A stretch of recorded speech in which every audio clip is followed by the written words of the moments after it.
విద్యనే ఆయుధంగా మలిచి ముఖ్యంగా మహిళలకు అదేవిధంగా అణగారిన వర్గాలందరికీ, ఎందుకంటే education is the greatest leveller అనే ఉద్దేశంతో 1022 గురుకుల పాఠశాలలు పెట్టి బడుగు బలహీన వర్గాల అభివృద్ధికి, భవిష్యత్ తరాలకు ఒక ప్రపంచంతో పోటీపడే పౌరులుగా తయారు చేసే శక్తిని సంతరించుకునే విధంగా మహాత్మా జ్యోతిబా ఫూలే గారికి నివాళులు అర్పిస్తూ పెద్ద ఎత్తున గురుకుల పాఠశాలలు ఏర్పాటు చేసింది కేసీఆర్ గారి నాయకత్వం.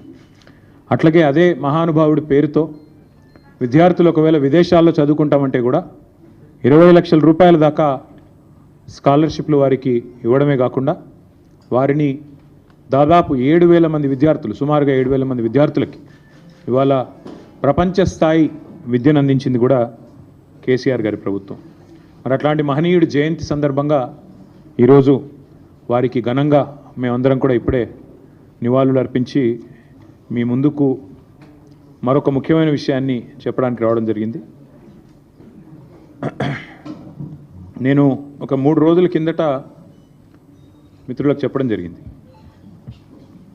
ఈ కాంగ్రెస్ ప్రభుత్వం వచ్చిన తర్వాత గత 15-16 నెలల్లో వీళ్ళు ఒకటే సింపుల్ మంత్రం పెట్టుకున్నారు.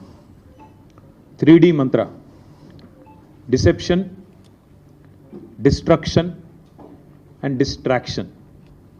డిసెప్షన్ అంటే మోసం, డిస్ట్రక్షన్ అంటే విధ్వంసం, డిస్ట్రాక్షన్ అంటే దృష్టి మళ్లించడం.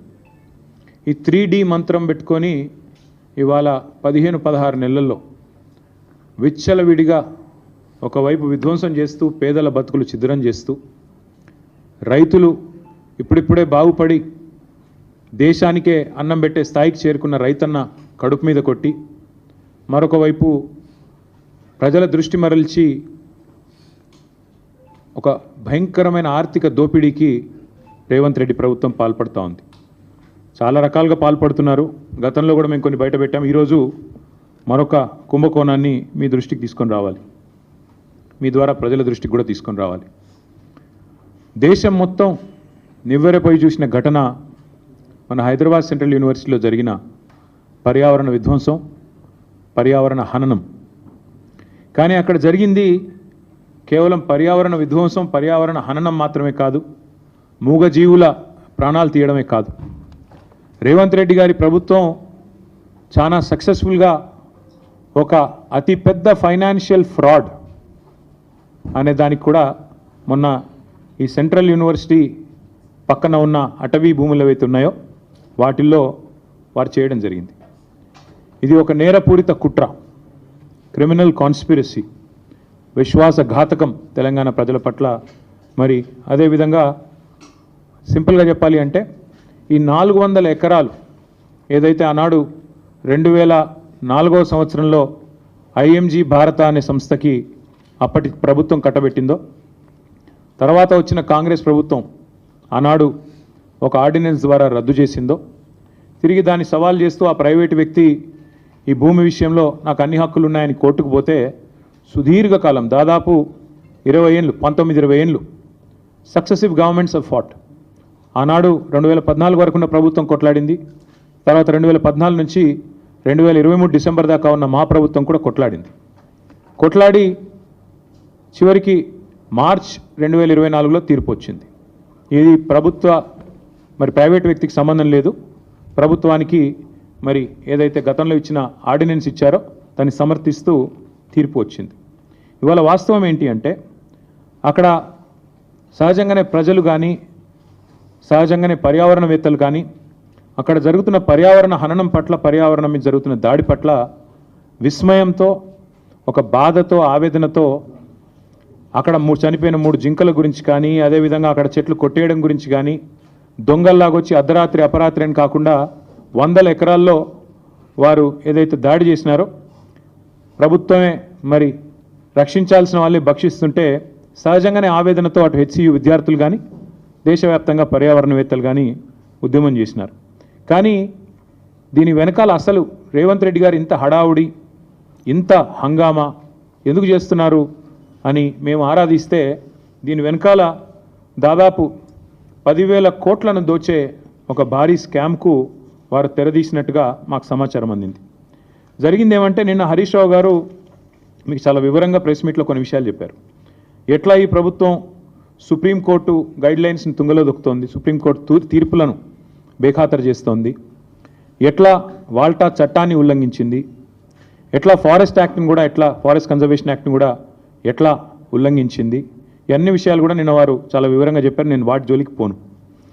కానీ నేను చెప్పేది ఒక సరికొత్త ఆర్థిక నేరానికి ఏదైతే రేవంత్ రెడ్డి ప్రభుత్వం తెరలేపిందో, ఒక గోల్మాల్ ఏదైతే చేస్తూ ఉందో దాని విషయాల్లో నేను మీకు కొన్ని విషయాలు చెప్పాలనుకుంటా ఉన్నా. ఎక్కడ స్టార్ట్ అయింది అసలు ఈ కుంభకోణం అంతా కూడా? అసలు ఇందాక నేను చెప్పినట్టు ఈ భూమి ఏదైతే ఉన్నదో, ఈ 400 ఎకరాల అడవి భూమి అనే మాట నేను చాలా స్పష్టంగా, అటవీ భూమి అనే మాట పూర్తిగా ఉన్న అవగాహనతో మాట్లాడుతున్నా. అది కూడా చాలా స్పష్టంగా సుప్రీంకోర్టు తీర్పుల ఆధారంగా మాట్లాడుతూ ఉన్నాను. ఎందుకంటే నిన్న హరీష్ రావు గారు మీకు చెప్పారు, మీరు చూశారు. సుప్రీంకోర్టు 1996లోనే, అంటే దాదాపు 30 ఏళ్ల కిందటనే స్పష్టమైన తీర్పు ఇచ్చింది. అడవి అని ప్రత్యేకంగా రిజర్వ్ ఫారెస్ట్ అని డిక్లేర్ చేయకపోయినా అడవులకు ఉండాల్సిన లక్షణాలు ఉంటే, 0.4 క్యానపీ ఉంటే ఖచ్చితంగా అది ప్రైవేట్ ల్యాండ్ అయినా, ఓనర్షిప్ ఎవరిదైనా ఖచ్చితంగా దాన్ని అటవీ భూమిగానే గుర్తించాలి అని సుప్రీంకోర్టు తీర్పు ఇవ్వడమే కాకుండా సుప్రీంకోర్టు రాష్ట్ర ప్రభుత్వాలకు ఆదేశం కూడా ఇచ్చింది. ఏమని? మీ దగ్గర సుప్రీంకోర్టు తీర్పుకు అనుకూలంగా ఓనర్షిప్ ఎవరిదున్నా అట్లాంటి భూములు ఎక్కడెక్కడ ఉన్నాయి లెక్క తీయండి, దాన్ని రిజర్వ్ ఫారెస్ట్గా ఆల్రెడీ డిక్లేర్ చేసి ఉన్నా చేయకపోయినా ఆ లిస్టు మాకు పంపించండి అంటే, ఇక్కడ కూడా మన తెలంగాణ ప్రభుత్వం కూడా, రేవంత్ రెడ్డి ప్రభుత్వం కూడా సుప్రీంకోర్టు ఆదేశాలకు అనుగుణంగా ఒక కమిటీని కూడా ఏర్పాటు చేసింది ఆ స్థలాలను గుర్తించడానికి. అందుకే 0.4 క్యానపీ ఉన్న ఈ భూమి ఖచ్చితంగా అటవీ భూమి. మీరు చూస్తారు, సుప్రీంకోర్టు ఆల్రెడీ దాన్ని అటవీ భూమిగానే చెప్పింది. మన జస్టిస్ గవాయ్ గారు కూడా చెప్పారు.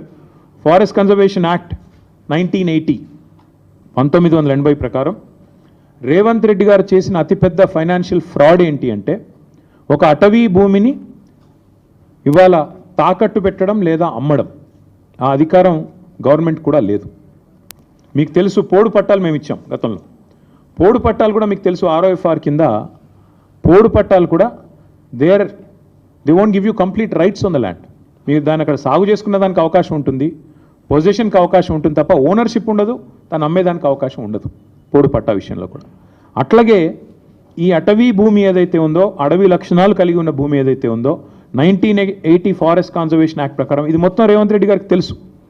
ఆయనకు తెలియదని కాదు, ఆయనకు తెలియకుండా జరిగింది అనడానికి కూడా లేదు. ఇక్కడ ఇంపార్టెంట్ ఇష్యూస్ 2-3 నేను మీకు స్పష్టంగా చెప్తాను.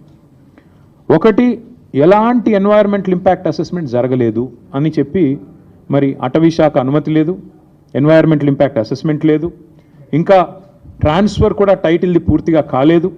అయినప్పటికీ ఫైనాన్షియల్ ఇన్స్టిట్యూషన్స్ని వెంటనే ఆగమేఘాల మీద ప్రభావితం చేసి ప్రభుత్వ అధికారులు మరి మిస్లీడ్ చేసినారా, ముఖ్యమంత్రి వాళ్ళని డైరెక్ట్ చేసినారా తెలియదు, మరి ఒక భారీ ఆర్థిక నేరానికి పాల్పడ్డారు. ఎట్లా చేసినారు ఇది? ముఖ్యమంత్రి గారికి ఒక బీజేపీ ఎంపీ పూర్తి స్థాయిలో వెనుక ఉండి సహకరించి ఒక బ్రోకర్ కంపెనీని తీసుకొచ్చారు.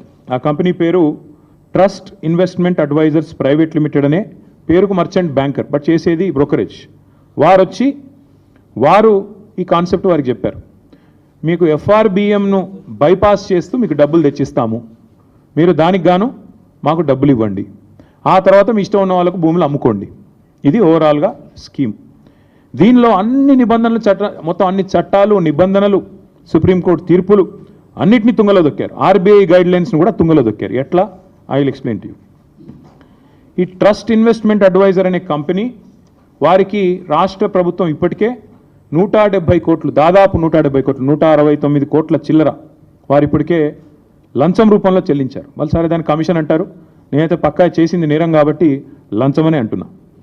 ఆ ట్రస్ట్ ఇన్వెస్ట్మెంట్ అడ్వైజర్ వాళ్ళు ఇంకొక ఫైనాన్షియల్ అడ్వైజరీ సర్వీసెస్ ఫామ్ని ముంగట పెట్టారు. బీకన్ ట్రస్టీషిప్ అనే కంపెనీని రంగంలో దించారు. ఇదంతా కూడా ఏంటంటే ఒక స్కీమ్ ప్రకారం. ఇక్కడ ఇంపార్టెంట్ పాయింట్, పేరుకు పోయిన సంవత్సరమే రాష్ట్ర ప్రభుత్వం మాకు సుప్రీంకోర్టు తీర్పు రాగానే ఈ భూమిని మేము 75 కోట్లు పర్ ఎకరం మేము TGIACకి బదలాయిస్తున్నామని చెప్పి ఒక జీవో ఇచ్చింది. కానీ జీవో మాత్రమే ఇచ్చింది తప్ప ఆ ల్యాండ్ను ఎలియనేషన్ చేయలేదు, సేల్ డీడ్ చేయలేదు, మ్యూటేషన్ కూడా కాలేదు. అయినప్పటికీ తనకు చెందని భూమి, ఇంకా మ్యూటేషన్ అయితేనే నీ పేరు మీదకి ఓనర్షిప్ వస్తేనే ఆ ల్యాండ్ నీదన్నట్టు లెక్క. ఇప్పుడు హెచ్సియు కూడా అదే అంటున్నారు కదా, హెచ్సియుకి ల్యాండే లేదు, హెచ్సియు ల్యాండ్స్ అన్ని మావే అని గవర్నమెంట్ ఎందుకు అంటుంది? ఎందుకంటే మ్యూటేషన్ కాలేదు కాబట్టి ఇంకా రికార్డ్స్ ప్రకారం నాదే ప్రభుత్వ భూమి అని ఈరోజు కూడా ప్రభుత్వం అదే వాదన చేస్తూ ఉంది. ఇవాళ ఇక్కడ కూడా అక్షరాల అదే జరిగింది. జనరల్గా ఇప్పుడు ఉదాహరణకి మీరు ఎవరైనా సరే వ్యక్తిగతంగా మనం ఒక ప్రాపర్టీ, మనకు ఒక ఇల్లు ఫ్లాట్ ఉందనుకోండి, లేదా ఒక ప్లాట్ ఉందనుకోండి, దాని మీద లోన్ తీసుకోవాలనుకుంటున్నారు తనఖా పెట్టి. జనరల్గా ప్రాసెస్ ఏముంటుంది? ఆ ఏరియాలో మీరు ఫలానా ఏరియాలో మీకు ఒక ఫ్లాట్ ఉంది, దాని యొక్క రిజిస్టర్డ్ వాల్యూ ఎంత, మీరు రిజిస్టర్ చేసుకున్నప్పుడు ప్రభుత్వానికి ఏ రిజిస్ట్రేషన్ రేట్ ప్రకారం మీరు డబ్బులు కట్టారు, స్టాంప్ డ్యూటీ ఎంత కట్టారు, దాన్ని బట్టి రిజిస్టర్డ్ వాల్యూ ఎంత. కాకపోతే జనరల్గా ఏముంటుంది, రిజిస్టర్డ్ వాల్యూకి జనరల్గా మార్కెట్ వాల్యూకి ఉండే కొంత అంతరం ఉంటుంది. ఆ మార్కెట్ వాల్యూ ఎంత, దాన్ని బేస్ చేసుకొని మీకు అల్టిమేట్గా లోను ఇస్తారు. ఎందుకంటే దాన్ని తనఖా పెట్టుకోనో లేకపోతే దాన్ని గ్యారంటీ కింద పెట్టుకొని మీకు ఇస్తారు. ఇక్కడ ఏం జరిగింది ఈ విషయంలో? ఒకటి కాదు, రెండు కాదు, అన్నిటినీ తుంగలో దొక్కుతూ ఈ ఫారెస్ట్ యాక్ట్ కానీ ఇందాక నేను చెప్పినట్టు అసలు ఓనర్షిప్ లేదన్న విషయం పక్కన పెట్టి TGIAC has no ownership of the land. TGIAC ఓ పేరుకు ఒక జీవో ఇచ్చారు తప్ప ఇంతవరకు సేల్ డీడ్ కాలేదు, ఎలినేషన్ కాలేదు, మ్యూటేషన్ కాలేదు. TGIAC is not the owner of the land. కానీ ఆ ల్యాండ్ను టీజీఐఏసీ, ఇక్కడ నేను ఊరికనేది మాట్లాడట్లేదు, this is the stamps and registrations department statement of encumbrance. ఏదైతే రేవంత్ రెడ్డి గారి ప్రభుత్వం ఈ భూములు తనవి కాకపోయినప్పటికీ ఏదైతే టీజీఐఏసీ ఆ బీకన్ అనే కంపెనీకి రాసిచ్చేసిందో దానికి సంబంధించిన వివరాలు. ఈసీ ఎన్కంబరెన్స్ మీరు కూడా దొరుకుతుంది, ఆన్లైన్ వెతికితే మీకు కూడా వెంటనే దొరుకుతుంది. తనది కాదు భూమి, కేవలం జీవో ఉంది తప్ప ఈరోజు వరకు సేల్ డీడ్ కాలేదు, మ్యూటేషన్ కాలేదు. అయినా తనది కాని భూమిని తాకట్టు పెట్టి టీజీఐఏసీ ముఖ్యమంత్రి గారు అదేదో వారెవరో బ్రోకర్ సంస్థ చెప్పిందని పట్టుకొని పెట్టేసినారు. పెట్టేస్తే జనరల్గా ఏమవుతుంది, లోన్ ప్రాసెస్ స్టార్ట్ అయ్యేటప్పుడు 3-4 విషయాలు చూసుకుంటారు. ఏ బ్యాంక్ అయినా కూడా ఏం చూస్తారు?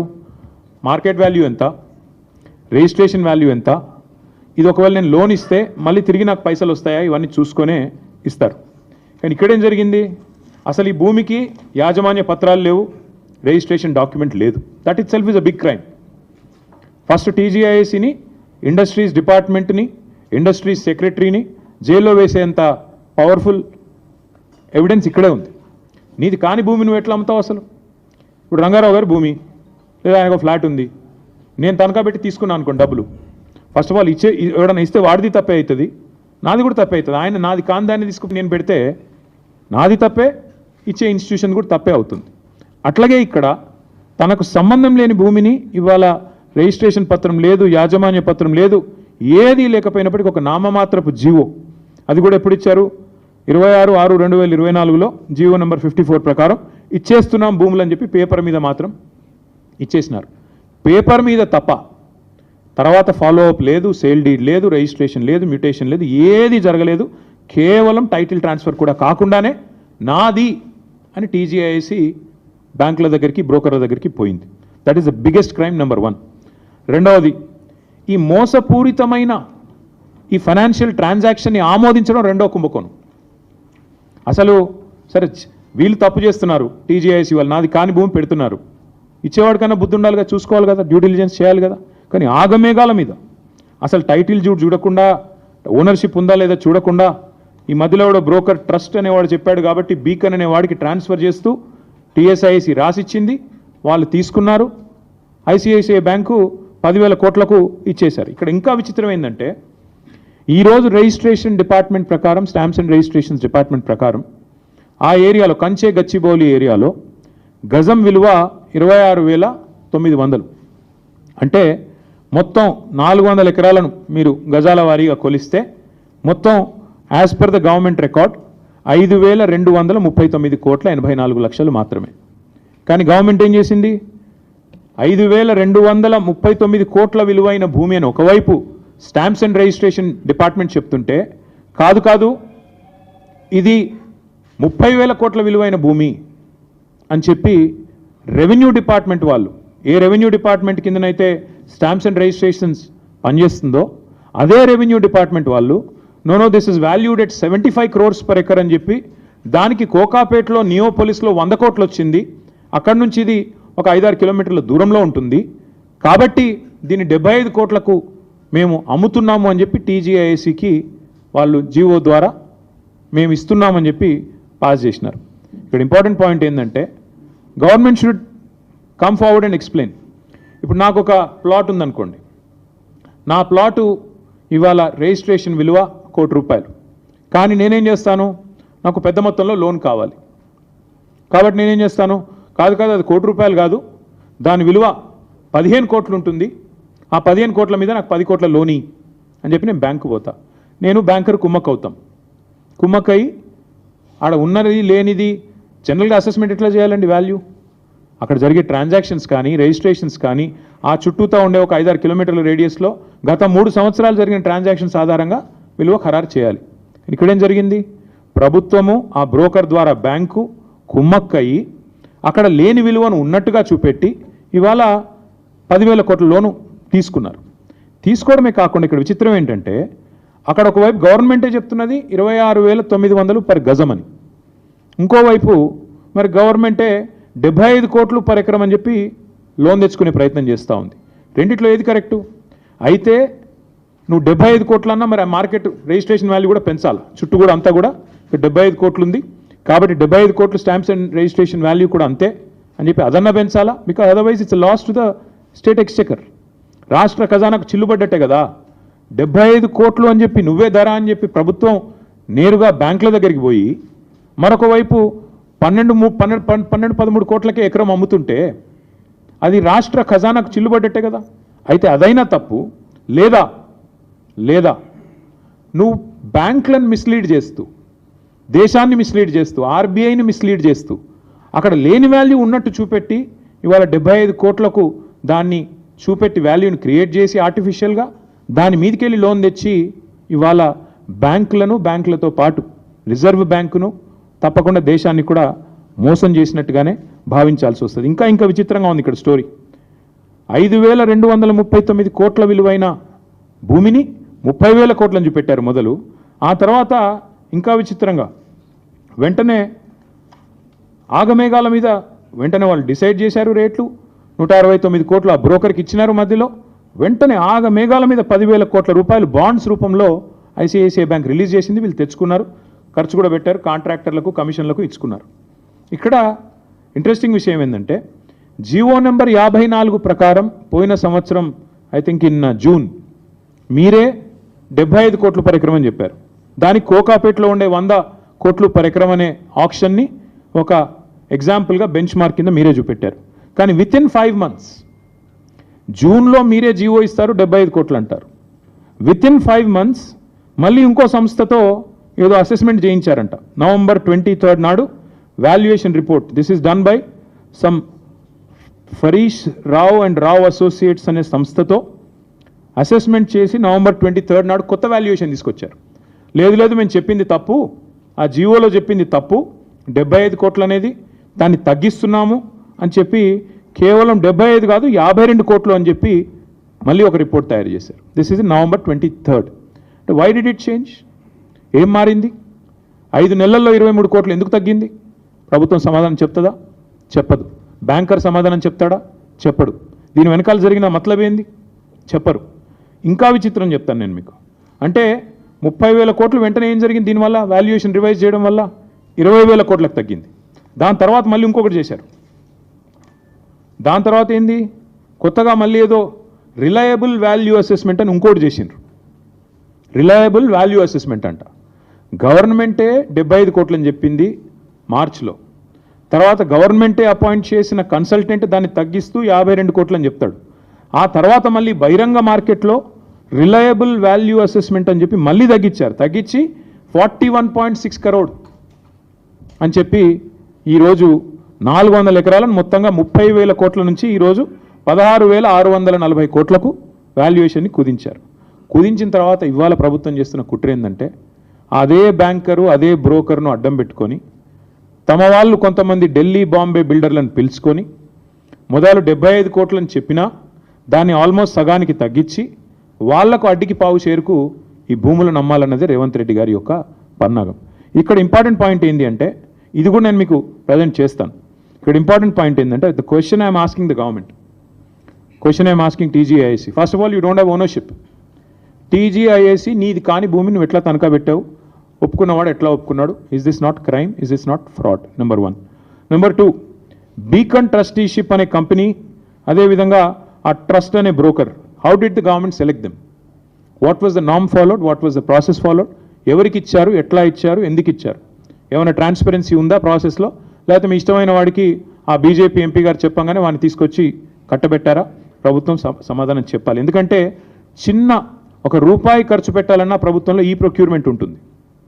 ₹1,00,000 ఖర్చు పెట్టాలన్నా, ₹1,00,000 టెండర్ పిలవాలన్నా ఈ ప్రొక్యూర్మెంట్ ఉంటుంది.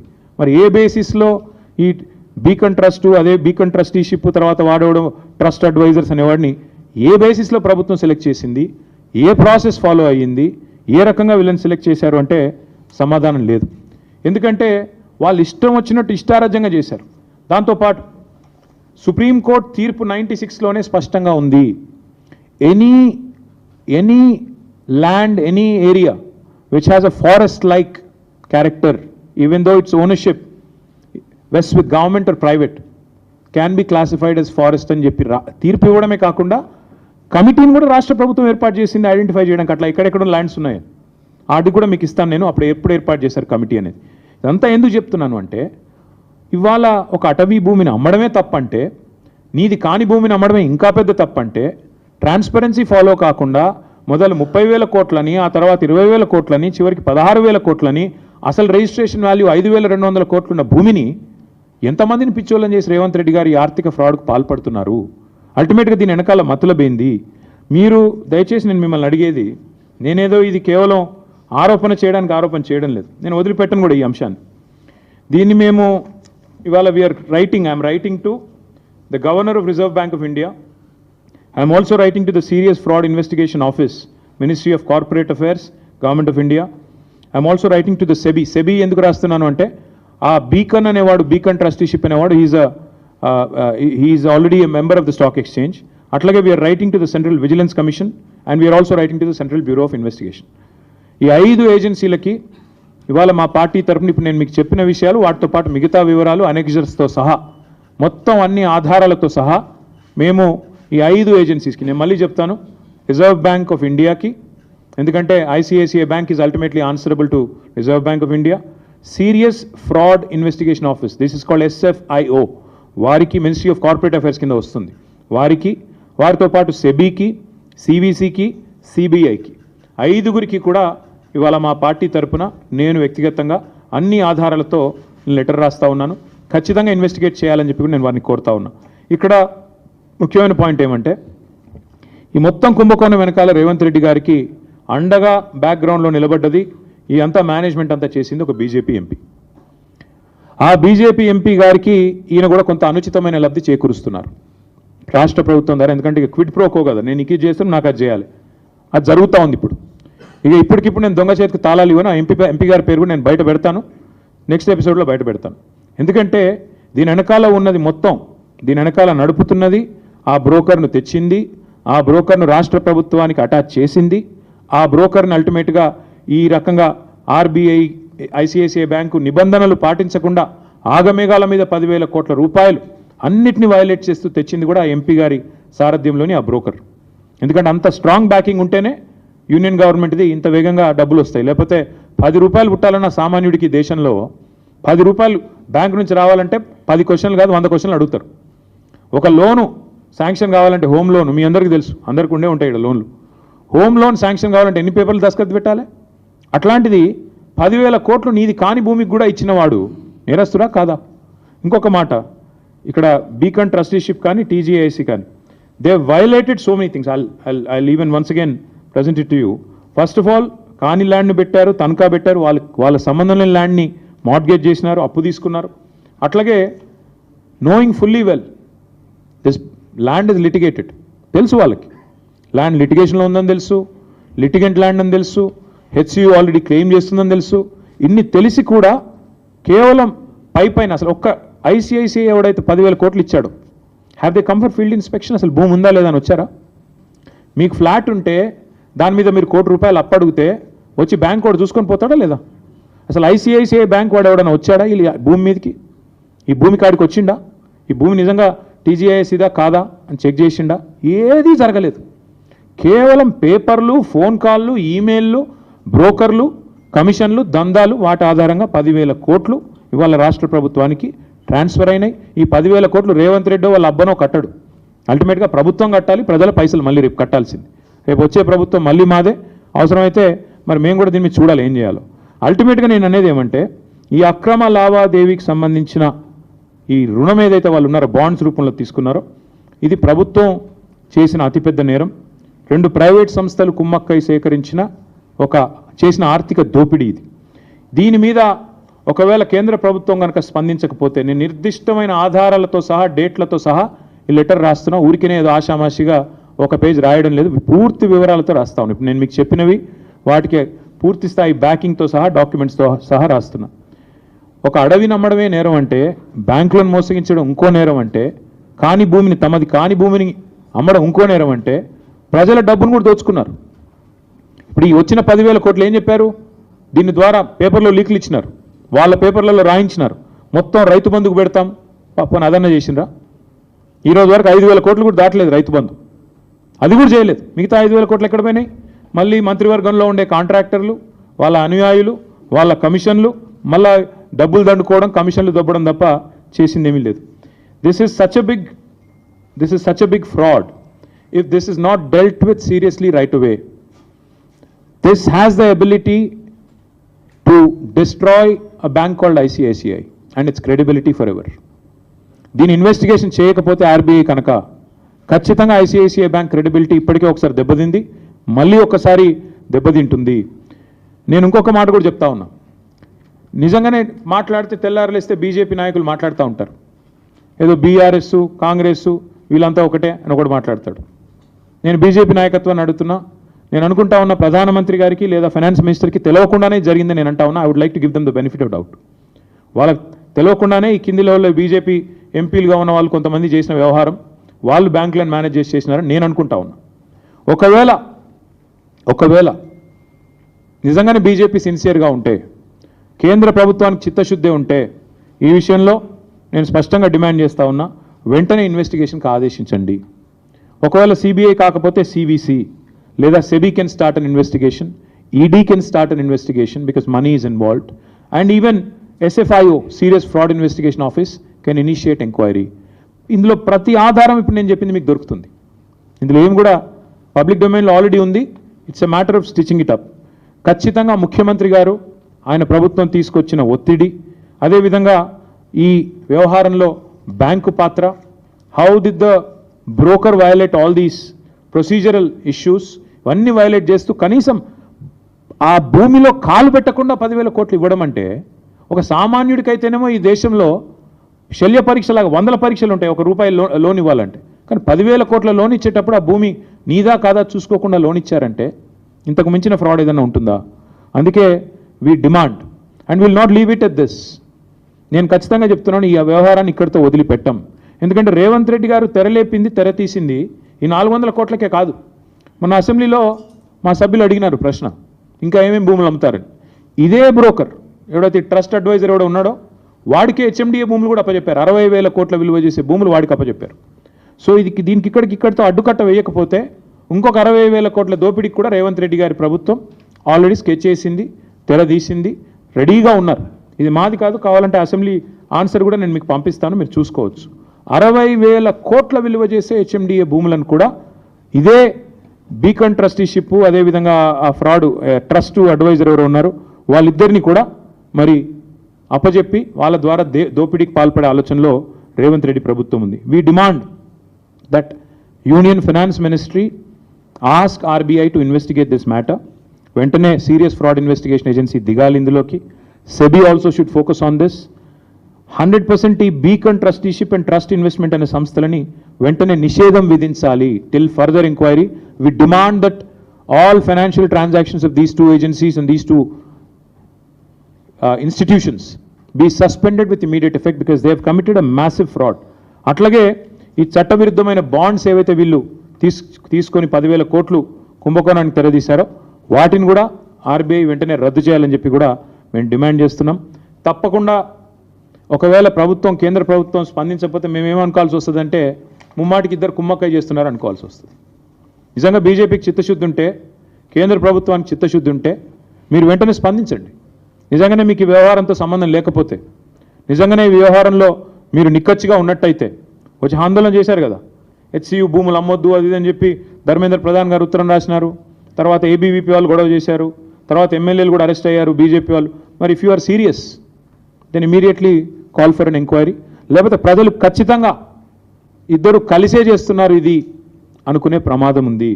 అందుకే this letter details out everything. నేను బీజేపీ ఎంపీ గారు అంటున్నాను, పేరు చెప్పట్లేదని మీ వాళ్ళు కొంతమంది క్వశ్చన్ మార్క్ ఫేస్ పెట్టున్నారు. వారికి నేను చెప్పేది ఏమంటే, ఆ ఎంపీ గారికి రేవంత్ రెడ్డి గారు కొన్ని లాభాలు చేయబోతున్నారు. చేసిన తర్వాత క్విడ్ ప్రోకో ఏంటని నేను ఎస్టాబ్లిష్ చేస్తూ మీ ముందుకు వస్తాను. So till such time we are demanding, and if government does not respond I'm going to a court. ఖచ్చితంగా కోర్టుకి పోతాము. మేము స్వయంగా అవసరమైతే పోయి ఫైనాన్స్ మినిస్టర్ని, ప్రైమ్ మినిస్టర్ని కూడా అవసరమైతే కలిసి రాజ్యసభలో కూడా ఈ అంశం లేవనెత్తి, లోక్సభలో కూడా లేవనెత్తి, తప్పకుండా లోక్సభలో కూడా మా ఫ్రెండ్లీ పార్టీస్ ద్వారా లేవనెత్తి తప్పకుండా ఈ అంశం ప్రభుత్వ దృష్టికి, ప్రజల దృష్టికి తీసుకుపోయే బాధ్యత మాది.